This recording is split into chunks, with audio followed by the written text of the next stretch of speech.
rekan-rekan tubuh.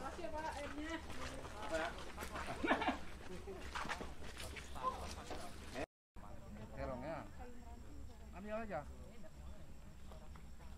Sudah ada Pak di belakang situ. Belum ada lagi. Di situ rencana kita tambah lagi labu begini. Sebelah bawa bapak dan ibu, yuk. Sebentar. Sesuai dengan regulasi one village one product.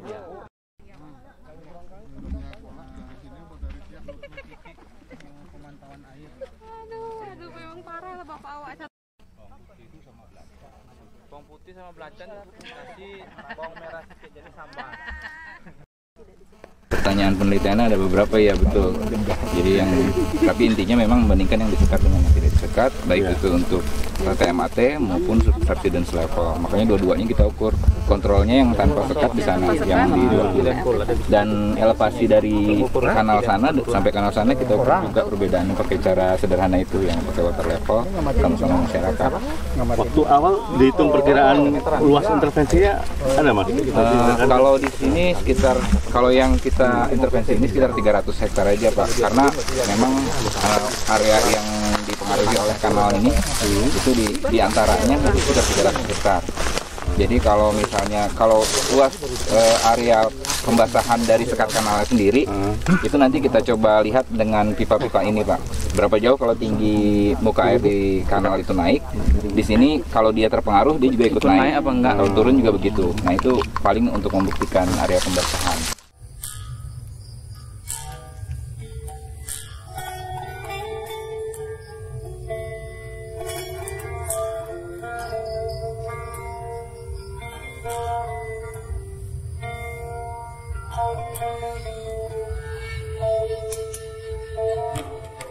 Terima kasih banyak Pak Penghulu dan Pak Rani, pemerintah desa yang sudah mendukung selama ini kegiatan windrock di Desa Bunsur, Lalang, dan Pengkapan.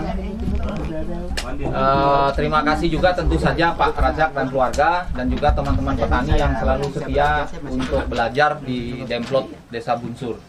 Tadi sudah dilihat oleh bapak-bapak dan ibu sekalian berkeliling di sini. Monggo saya persilahkan kalau ingin berdiskusi dengan petani kami persilahkan. Saya ucapkan terima kasih Pak Asdep beserta rombongan sudah sampai ke sini Pak. Jadi inilah kondisi mungkin sebagian besar walaupun ini sebagian kecil di Sungai Apit, bahwa kondisi Kabupaten Siak itu 50,34% adalah areal gambut. Jadi ada bentang gambut 3 di daerah Kecamatan Sungai Mando, itu ada areal Siak Giam kecil. Kemudian di Kecamatan Dayun ada Danau Zamrud. Kemudian di Kecamatan Sungai Apit ini Pak, itu ada Swaka Marga Satwa Tasik Belat. Nah, di ketiga ini ya tentunya memang fungsinya lindung Pak. Jadi kedalamannya antara 3 meter sampai 15 meter. Itu makanya komoditas yang mungkin sesuai untuk tanaman di areal gambut ini mungkin seperti Pak Agung sampaikan tadi. Di samping memang harusnya fungsi lindung itu harus dipertahankan, tetapi dengan adanya era modernisasi ini kan ada komoditas yang lain mungkin yang bisa menjanjikan, akhirnya antara berubah sama mempertahankan.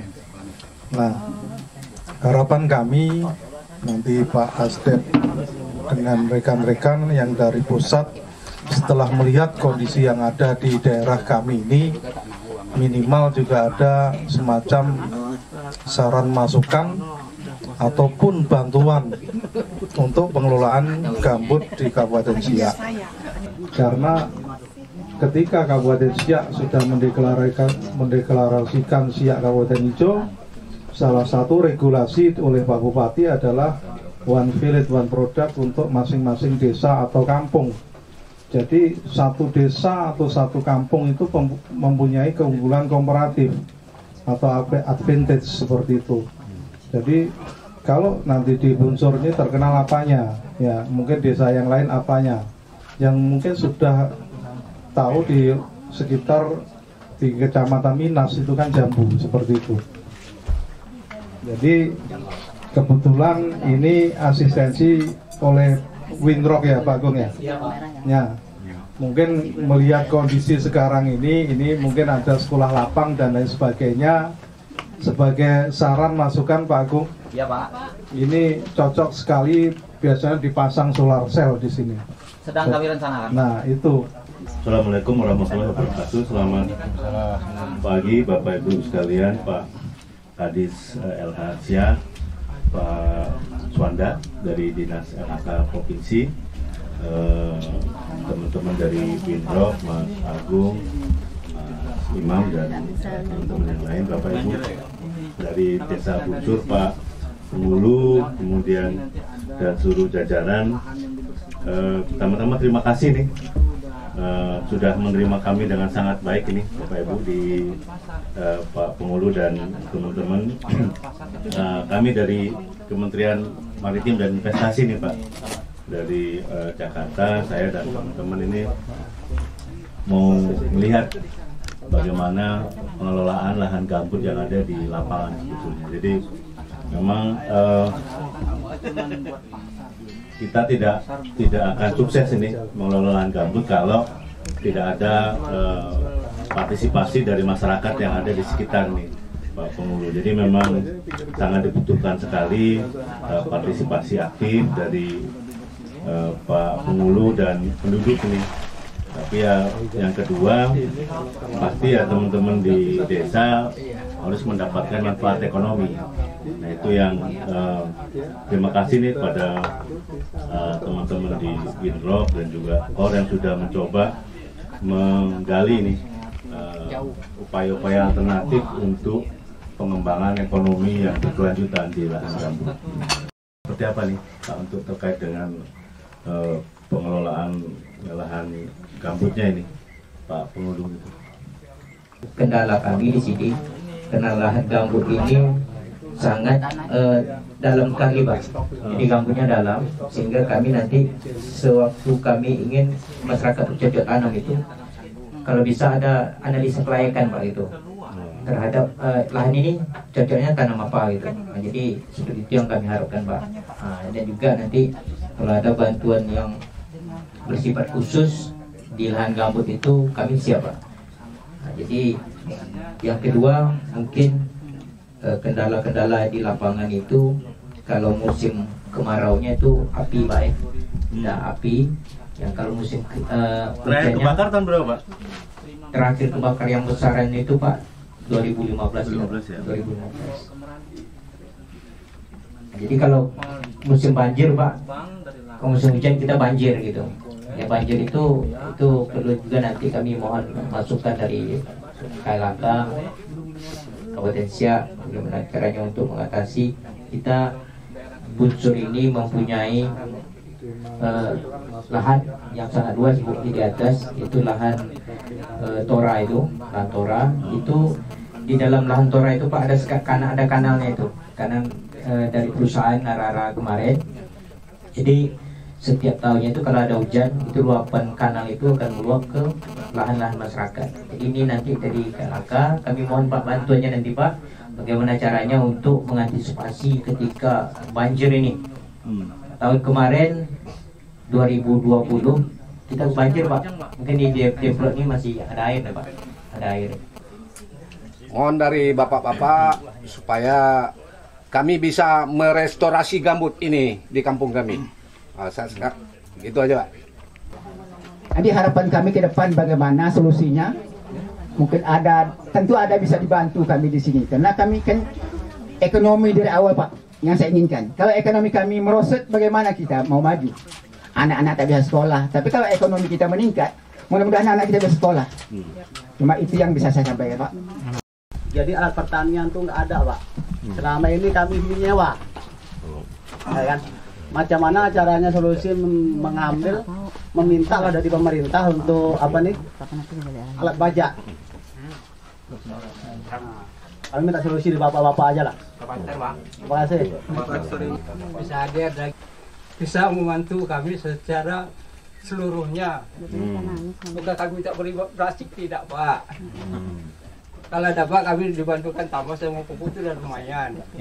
Ditimbulkan peninjauan bagaimana bisa tempat bisa ditanam apa, ini apa. Pasalnya orang bodoh Pak, saya tak pernah sekolah, saya tak pernah mengaji.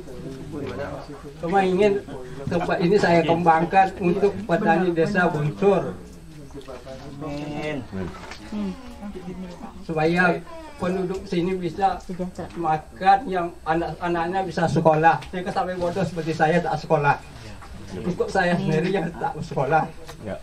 Supaya. Ya.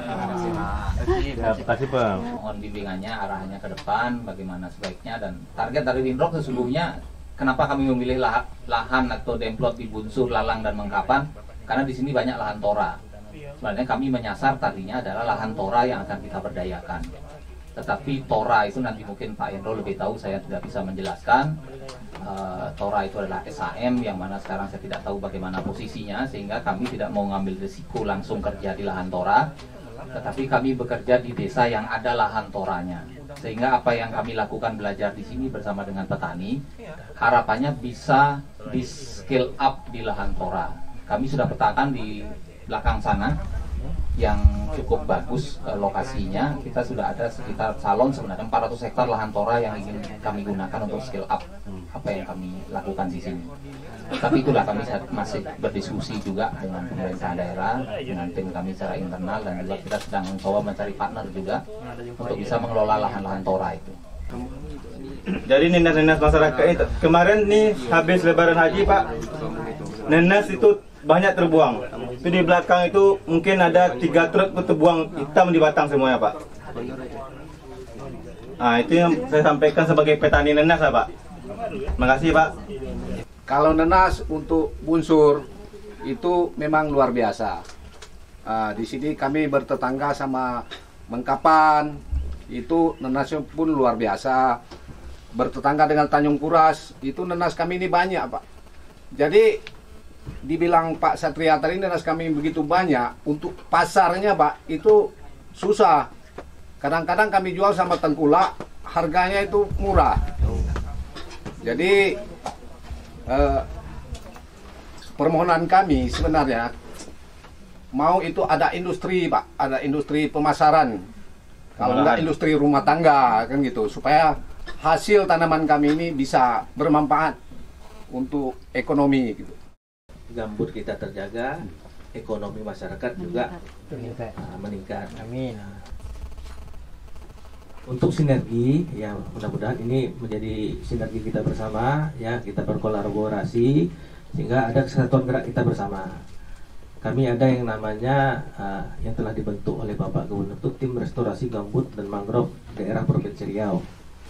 Jadi mungkin itu wadah kita untuk berkoordinasi, bersinergi, berkolaborasi ya.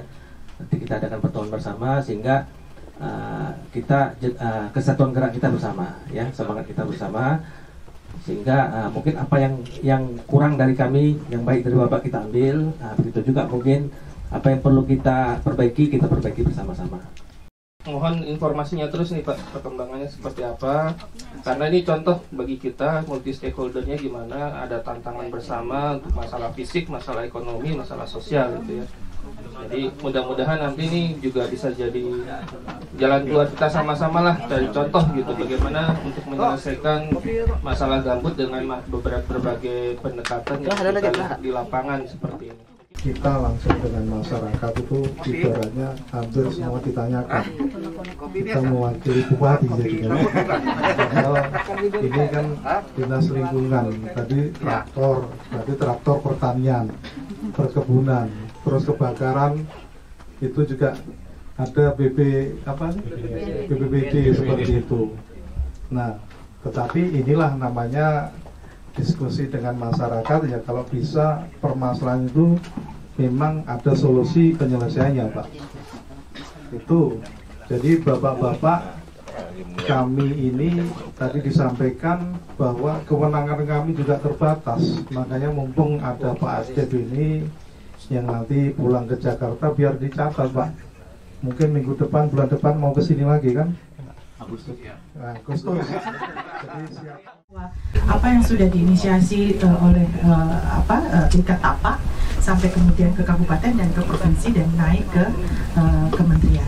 Nah, Ibu Musdalifah di Kementerian Ekonomi yang menjembatani ini semuanya kerjasama dengan KOR.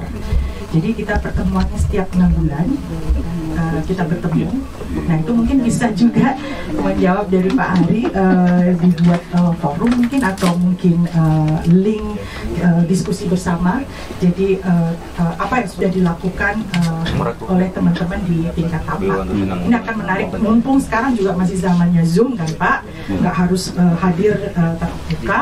Jadi kita punya regularly pertemuan, baik itu Zoom atau mungkin nanti suatu waktu ada pertemuan, dan itu akan lebih bagus. Terima kasih nih atas penerimaannya dan masukan yang kami terima, dan juga tadi catatan terakhir dari Ibu.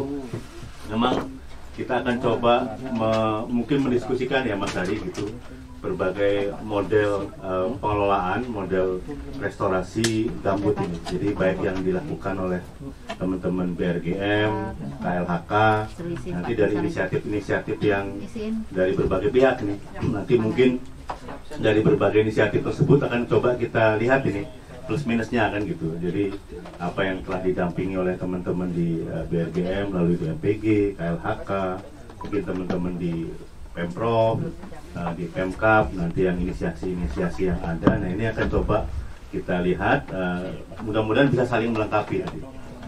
Misalkan ini pengembangan yang dilakukan terkait dengan pemilihan komoditas, kemudian pengembangan model bisnis yang dilakukan. Nah, ini juga kan kalau memang ini berhasil ya bisa jadi contoh nih, direplikasi di tempat-tempat yang lain, mungkin dengan beberapa justifikasi, apakah komoditasnya, apakah model bisnisnya. Nah, ini akan jadi masukan berharga nih bagi kami yang mengkoordinasikan di tingkat nasional untuk sama-sama mengawal target yang tadi malam saya sampaikan, target restorasi gambut yang 1,2 juta hektar harus tercapai. Nah, ini tidak akan mungkin tercapai tanpa dukungan dari semua pihak, termasuk yang paling utama masyarakat nih, Pak Pengulu. Jadi karena masyarakat yang ada di lokasi, Pak, jadi mereka yang merasakan kalau pas kebakaran, merasakan kalau pas ada banjir. Jadi karena sudah merasakan Pak, jadi tugas kita yang menjaga supaya itu tidak terjadi lagi. Nah, itu yang butuh kerjasama semua pihak ini, Pak Kades, dan terima kasih nih inisiasi-inisiasi seperti ini nih Pak Swanda yang nanti akan coba kita komunikasikan. Tadi Pak Swanda sudah sampaikan ada tim restorasi gambut tingkat provinsi, jadi nanti bisa dikomunikasikan di tingkat provinsi. Kalau ada permasalahan tadi, baik terkait dengan dunia usaha di sekitarnya, terkait dengan kebutuhan-kebutuhan, bisa dikomunikasikan di tingkat kabupaten, di tingkat provinsi. Nanti kalau memang butuh kami yang di tingkat pusat untuk pengembangan investasi dan lain-lain, tentu kami dengan senang hati ini akan bisa mengkomunikasikan dengan pihak-pihak terkait ini. Karena apapun juga kan tujuan dari pemerintahan ini adalah meningkatkan kesejahteraan masyarakat. Pada ujungnya seperti itu. Tapi tadi masyarakat sejahtera, hutan lestari, gambut terjaga. Gitu aja Pak. Nah, terima kasih. Assalamualaikum warahmatullahi wabarakatuh. Gambut lestari, masyarakat sejahtera. Jangan lupa makan sagu.